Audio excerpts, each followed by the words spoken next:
Le type du métro me met sans prévenir une grosse claque.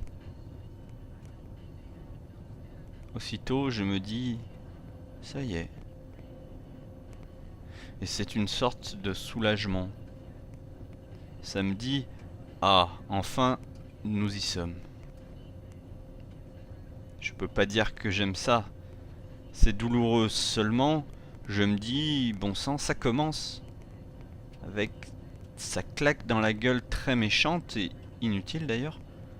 Fini les bandes annonces. Fini d'attendre sur le quai. Mon vieux, tu montes dans le métro. Hop, tu prends une claque, ça démarre.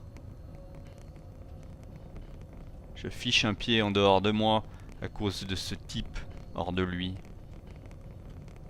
Les autres types regardent leurs pieds. Ils ont honte pour moi, c'est gentil. Moi je dis rien. Je reste bloqué dans cette pensée, ça y est. Mon vieux finit de regarder le JT. Ça t'apprendra, hop, tu sautes dedans. Une claque et ça démarre, la vie commence. C'est une naissance.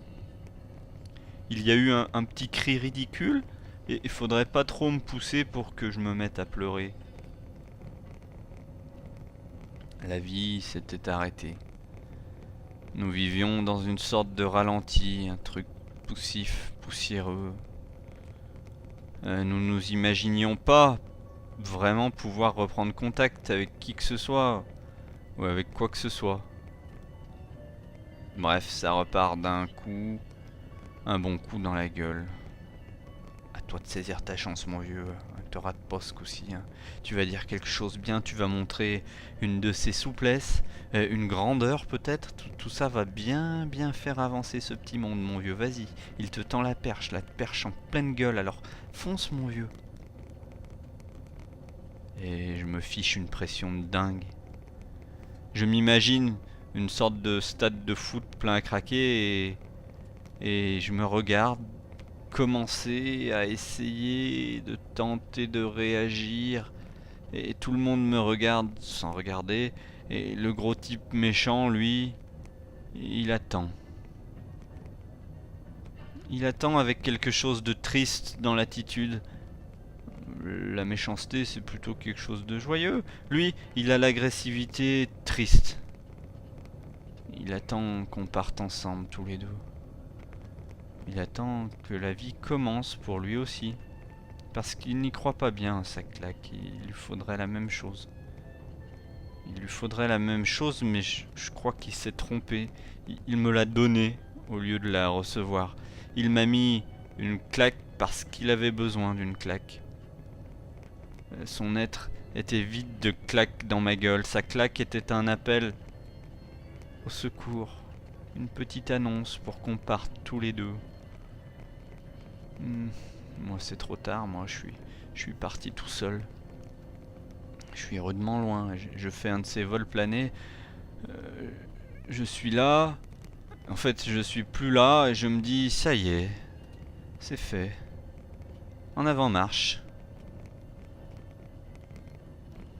Et je reste immobile. J'imagine que j'ai l'air niais. J'imagine que j'ai l'air niais comme quand on a l'air heureux. Et même si c'est douloureux, c'est quand même mieux que rien. Et je me dis ça de façon générale. Ok, ça pique. Ça pique, mais c'est mieux que rien. Oui, c'est mieux que le truc poussif et poussiéreux.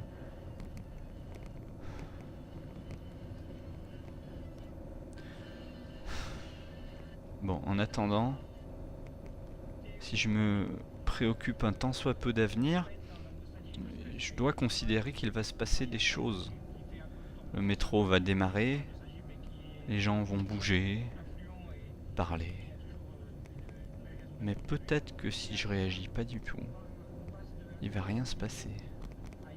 Puisque c'est moi qui ai commande sur tout, puisque c'est moi qui dirige, vu que je suis le seul dans toute cette fichue rame à m'être pris cette claque. Donc si c'est moi qui guide l'ensemble, je veux dire si c'est moi qui commande à l'ébranlement général, si j'ordonne l'ébranlement des forces, le moteur à violence, si c'est moi qui commande et que je ne fais rien, Et fatalement, il ne se passe rien. Voilà ce que je me dis. Et j'ai aucune envie de bouger. Aucune envie de réagir. Je suis dehors. Et j'ai confusément l'impression que si je donne le bon exemple, c'est-à-dire si je ne réagis pas, les gens à l'intérieur vont se calmer. Par exemple, le gros type méchant, il n'oserait quand même pas m'en remettre une. C'est à voir. C'est à tenter. Voilà que je me prends pour le Christ et je me dis que ça y est, il devait se dire ça y est. Mais j'aime pas cela. C'est douloureux. Il est probable que je vais être très en retard ce matin. Je vais être très en retard quelque part. Mais où? Mon Dieu, mais où?